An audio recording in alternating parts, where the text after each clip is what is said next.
All right. So I find this card pretty funny right here because look at this vampire. This is Illuminati card deck.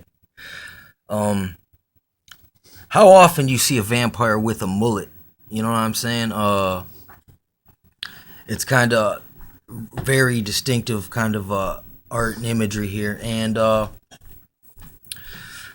I think recently 3 people were attacked in a different country in one day, and it was a vampire event. So I mean, it's kind of weird how these cards, these Illuminati cards, keep playing out in real life over and over again. But him, this is episode 115 of X Files, and they like Mulder right here is deep cover inside of a militia.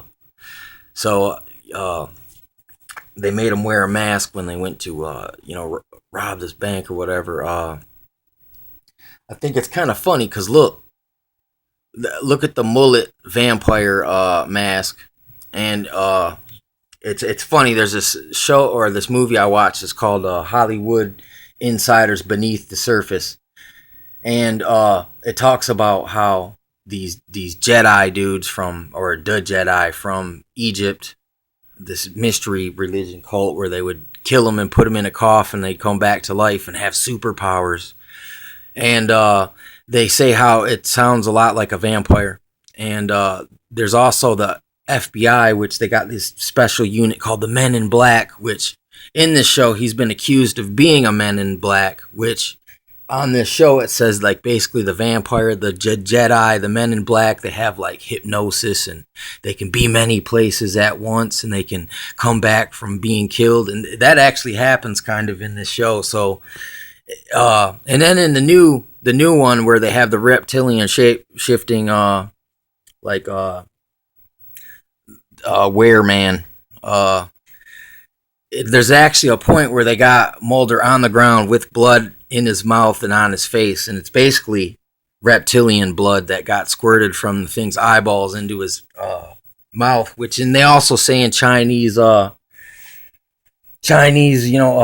whatever, that you the dragon's blood is a part of the elixir of eternal life, which is like basically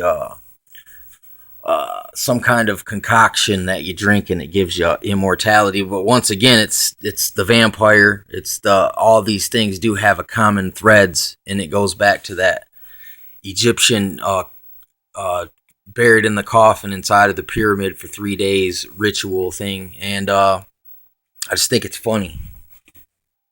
I mean, it's not a match, but look, it's close. You know what I'm saying? And like I said earlier when I did this little started looking into this here, I was like, somebody who wrote the show obviously looked at this deck and then used it. And you can actually go through, look at the deck, and there's just a lot of overlays between this show and the Illuminati card deck. And I mean, just in life in general, it's not just the show; it's everywhere. It is like a talisman tarot deck, like in a way, man. It's just really weird.